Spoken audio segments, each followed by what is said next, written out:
2-3 দিন যাবৎ এমন গরম পড়তাছে, ফ্যানটার নিচ থেকে সরতেই ভালো লাগে না, সারাদিন ফ্যানের নিচে। এই গরমে কোনো তরকারি মানে ভাত কোনো কিছুই খাইতে ভালো লাগে না।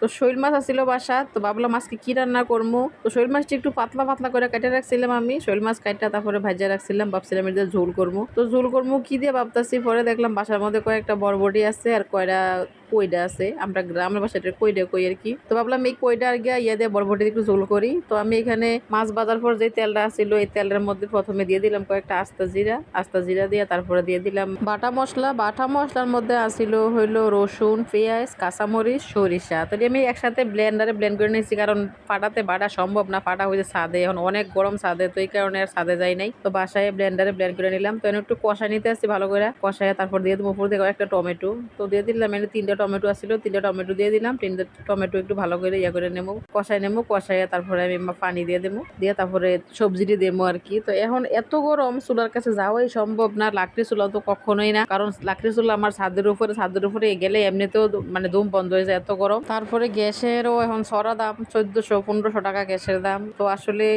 একটা গ্যাস আমার 12 থেকে 14 দিন যায়। তো গ্যাস আসলে এত জ্বালানো সম্ভব হয় না, কারণ সকালের নাস্তা, তারপরে দুপুরে রান্না, তারপর রাতের নাস্তা মিলিয়ে কিন্তু আমার 12 থেকে 14 দিন যায় গ্যাসটা। তো কি আর করার, এখন যেহেতু গরম তো গ্যাসেই রান্না করি। তো এখন আমার মশলা কষানি হয়ে গেছে, এখন দিয়ে দিলাম হইলো সবজি যেটি কেটে রাখছিলাম এটি কইটা আর গিয়ে বরবটি। তো দিয়ে একটু ভালো করে কষাই নেবো। তরকারি একটু ভালো করে না কষালে কিন্তু মানে বরবটির একটা কাঁচা গন্ধ আছে, বরবটি আর সিম যদি ভালো করে কষানি না হয় তো কিন্তু খাইতে সমস্যা হয়। তো এখানে একটু তরকারি ভালো করে কষাইলে মানে কাঁচা গন্ধটা বেশি একটা থাকে না আর কি। এখন দিয়ে দিলাম একটু শুকনা মরিচের গুঁড়া, আমি যেহেতু কাঁচা মরিচ বাটা দিছি তো এই কারণে শুকনা মরিচের গুঁড়া একটু অল্প করে দিলাম, কারণ আমার মরিচটি অনেক ঝাল।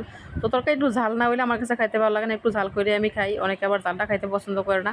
তবে আমার কাছে যে কোনো তরকারি একটু ঝাল হইলে খাইতে ভালো লাগে। তো এই কারণে একটু মরিচের গুঁড়ো দিয়ে দিলাম, দিয়ে তারপরে আর একটু কষা নিতেছি, কষায় তারপরে হলে আমি ঝোল দিয়ে দেবো, ঝোল দিয়ে তারপরে মাছটি দিয়ে দেবো। যে সরিষা বাটাটা রেখে দিয়েছিলাম এইটা এখন আমি দিয়ে দিলাম তরকারির উপর দিয়ে তারপরে আর একটু কষাই নেবো, কারণ তরকারির উপর দিয়ে দিলে একটু গ্রান করবে সরিষা। তো এই কারণে পরে আবার একটু দিয়ে দিলাম, দিয়ে তারপরে একটু কষাই নেবো। কষায় তো দেখেন আমি লবণ দিতে আমার মনে আসছিল না, তো অনেক লবণ দিয়ে দিলাম, লবণটা একটু বেশি দিলাম, কারণ লবণ দেওয়ার কথা আমার মনেই নেই একবারে, এখন লবণ চাই দিয়ে একেবারে লবণ নাই। তো এই কারণে লবণ দিয়ে দিলাম, লবণ দিয়ে একটু পানি দিয়ে দিলাম, যেহেতু তরকারিটা একটু ঝোল করবো তো এই কারণে একটু বেশি করে দিয়ে দিলাম।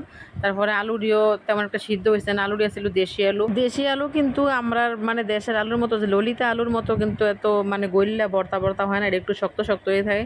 তো এই কারণে এটা সিদ্ধতে সময় লাগবো, তো এই কারণে একটু বেশি করে জল দিয়ে দিলাম। এখন দিয়ে দিলাম যে মাছটি বাজিয়ে রাখছিলাম ওই মাছটি।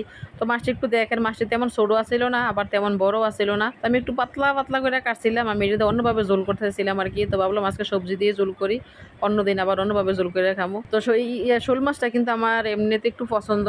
তো এদিক দিয়ে আমি রান্না করতেছি হইলো শুটকি তরকারি সজনা দিয়া, আর গিয়া শুটকি রান্না করতেছি সিমের বিচি সজনা, তারপরে হইলো সাথে 2টা আলুও দিয়েছিলাম দিয়ে রান্না করতেছি। তো ওই তরকারিটা আমার সবচেয়ে বেশি পছন্দের, আমার জামাই অনেক পছন্দ করে ওই তরকারিটা।